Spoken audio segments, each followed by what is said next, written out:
नमस्कार। संतोष की रिपोर्ट में आप सबों का स्वागत है। और आज हम संतोष की रिपोर्ट में मोदी के उस परिवारवाद की चर्चा करने जा रहे हैं जिसको लेकर अक्सर मोदी विफल पड़ते हैं कि परिवारवाद ने इस देश की राजनीति को जितना नुकसान पहुंचाया है किसी वाद ने उतना नुकसान नहीं पहुंचाया है। स्वाभाविक तौर पर बात भी सही है, राजनीति में परिवारवाद कहीं न कहीं स्वस्थ डेमोक्रेसी के लिए सही नहीं है। लेकिन सवाल यह है कि ये परिवारवाद सिर्फ विपक्ष के लोगों पर ही लागू होगा या मोदी जी के पार्टी पर भी लागू होगा। और बात जब लागू करने की होगी तो सवाल सिर्फ विपक्ष के लालू, राहुल, अखिलेश, ममता, इन्हीं लोगों के परिवार की तो चर्चा नहीं होगी। चर्चा होगी तो बीजेपी के भी परिवारवाद की चर्चा होगी। तो जरा झारखंड की उम्मीदवारों की सूची पर गौर करिए। परिवारवाद की प्रकाष्ठा आप कह सकते हैं कि झारखंड के 4 पूर्व मुख्यमंत्री, अर्जुन मुंडा की पत्नी चुनावी मैदान में है, रघुवर दास की पुतोहू मैदान में है, अभी चंपई विश्वास जी के जो है सो बेटा मैदान में है, मधु कोरा का पत्नी मैदान में है। लोकसभा चुनाव लड़ी हार गई तो विधानसभा में भी उनको आजमाइश दे दिया गया है। चंपई सोरेन का जो है सो बेटों को टिकट दिया गया है। हेमंत सोरेन के पूरे परिवार को जो बचे हुए लोग थे उनको भी टिकट दिया गया है। मतलब शिबू सोरेन के परिवार के लोगों को भी बीजेपी ने महत्व दिया है। बीजेपी ने जो मार्गदर्शक मंडल की बात जो हो रही थी कि भाई इतने उम्र के बाद जो है सो अब हम पार्टी टिकट पर विचार नहीं करेगी, तो उनको सीपी सिंह को भी टिकट देना पड़ा है। मतलब जो कुछ भी मोदी कहते थे, आज भी जो बातें मोदी कह रहे हैं वो तमाम बातें उनके खुद के पार्टी में अमल नहीं हुआ है, जिसकी अध्यक्षता वो खुद किए हैं। मतलब बीजेपी के जो टिकट दिलाने की जो कमेटी है उसके अध्यक्ष तो प्रधानमंत्री ही हैं। मतलब प्रदेश अध्यक्ष वहाँ के, उसके बाद राष्ट्रीय अध्यक्ष, प्रधानमंत्री, गृह मंत्री, सब लोग उस पार्लियामेंट्री कमेटी में हैं। और उस बैठक में इस तरीके का मोहर लगा है।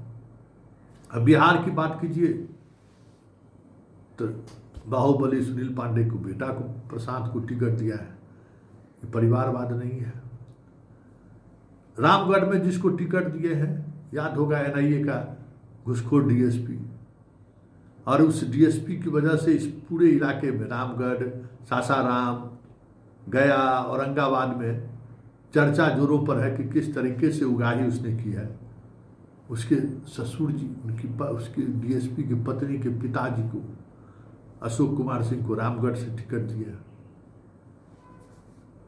ये तो परिवारवाद भी नहीं हुआ, भ्रष्टाचारवाद भी नहीं हुआ। तो ये है खाने के और दिखाने के अलग अलग दाल। मोदी जिस राजनीति का विरोध कर रहे हैं वो राजनीति उनकी पार्टी में कितना हावी है, इस लिस्ट के सहारे से समझा जा सकता है। ऐसे में ये सवाल उठना लाजमी है कि राजनीति में परिवारवाद की चर्चा बेमानी तो नहीं है, या फिर राजनीति में परिवारवाद का मतलब क्या है। भाई अब तो डॉक्टर का बेटा इंजीनियर का बेटा इंजीनियर, आईएएस का बेटा आईएएस, सब लोग बन रहे हैं। क्रिकेटर का बेटा क्रिकेटर। क्षमता जिनको नहीं रहता है वो ज़्यादा दिनों तक नहीं टिकते हैं, ये भी एक सत्य है। राजनीति में भी ये है कि भाई राहुल गांधी को एस्टेब्लिश करना पड़ा ना, 3300 किलोमीटर पैदल चलना पड़ा ना, वैसे ही तो नहीं हो गया। तो ये सारी बातें, जिन बातों को लेकर नरेंद्र मोदी देश की सियासत को साधते रहे हैं, नसीहत देते रहे हैं, खुद जब वक्त आता है तो वो किस तरीके से हमाम में नंगे नहीं दिख रहे हैं। हमाम में तो हर कोई नंगा रहता है। सड़क पर किस तरीके से नंगे दिख रहे हैं, इस राजनीति चौसर में किस तरीके से नंगे दिख रहे हैं, इससे बड़ी बात क्या होगी। मतलब राजनीति में कहने को कुछ और करने का कुछ, मतलब कथनी और करनी में कभी समानता नहीं होती है। हाँ, भले हम लोग उस छलावे में चले जाते हैं, भले हम लोग उसके छलावे में आ जाते हैं, ये अलग बात है। लेकिन पॉलिटिशियन जो बोलता है उससे दूर दूर तक कोई वास्ता नहीं रहता है।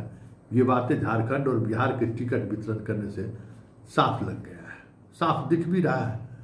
तो थोड़ा चलते चलते हमारे प्रधानमंत्री जी का वो भी वक्तव्य सुन लीजिए, क्योंकि याद कराएंगे ना, जेहन में याद रहना जरूरी है कि बार बार जो लोगों को मोदी को लेकर जो एक भ्रम है, उस भ्रम का सत्य समझना जरूरी है, उस सत्य से सरोकार होना जरूरी है। क्योंकि चीज़ें आती जाएंगे, ये चीज़ें होती रहेंगी, लेकिन कम से कम आपको ये समझना चाहिए कि सामने वाला परिवारवाद का मतलब क्या है, सामने वाले का भ्रष्टाचार का मतलब क्या है, सामने वाले का विपक्ष और विपक्ष के लोगों के साथ किस तरीके का व्यवहार करते हैं, वो समझने की जरूरत है। आप बताइए कि भ्रष्टाचार की बात करते हैं, इतने बड़े गंभीर आरोप में घिरे हुए हैं, और सीबीआई कभी भी, अशोक सिंह का बेटा भी जेल में है, घूस लेने के लिए अशोक सिंह का बेटा ही आया था।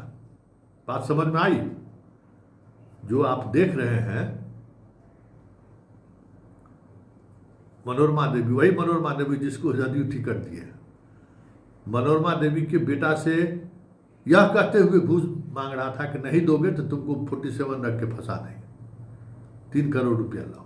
और उसी मामले में अशोक सिंह का पहले बेटा गिरफ्तार हुआ, जो 20 लाख रुपया लेते हुए सीबीआई ने जिसको गिरफ्तार किया।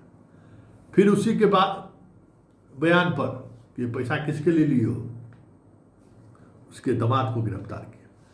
तो जिसके परिवार में इस तरीके का भ्रष्टाचार का आरोप सीधे सीधे तौर पर, अभी तो महीनों नहीं बीता है, पूरे बिहार के लोगों के जेहन में है कि पूरा परिवार अशोक सिंह का किस तरीके से भ्रष्टाचार के जद में है, और वो भी भ्रष्टाचार इस तरीके की एक नेशनल एजेंसी के, जो एजेंसी नक्सली और आतंकी गतिविधियों पर नजर रखने के लिए जिसका निर्माण किया गया है, उसके खिलाफ ऑपरेशन चलाने के लिए निर्माण किया गया है, उस एजेंसी के एक पदाधिकारी के सहारे एक्सटॉर्शन वसूलने का आरोप जिस परिवार पर है, उस परिवार को बीजेपी टिकट दे रही है। अब आप समझ लीजिए, मधु कोरा को कौन नहीं जानता है, झारखंड में बात करिएगा तो मधु कोरा के परिवार, मतलब जब तक कांग्रेस के साथ थे तो वो भ्रष्ट था, आज इनके साथ हैं तो वो ईमानदार हो गए।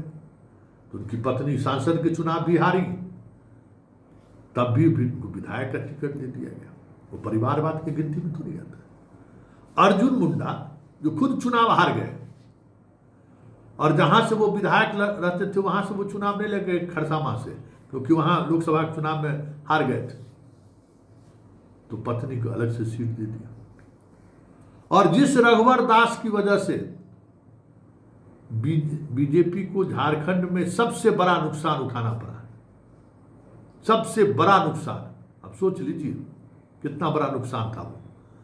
खुद रघुवर दास चुनाव हारे भ्रष्टाचार की वजह से, अकंठ डूबे हुई बात, पूरी पार्टी हारी। 5 साल तक अनवरत प्रयास जारी रहा सरकार गिराने के लिए, लेकिन किसी न किसी तरीके से हेमंत सोरेन सरकार को बचाते रहे। खुद उनको जेल जाना पड़ा, लेकिन सरकार किसी तरीके से उसने बचा लिया।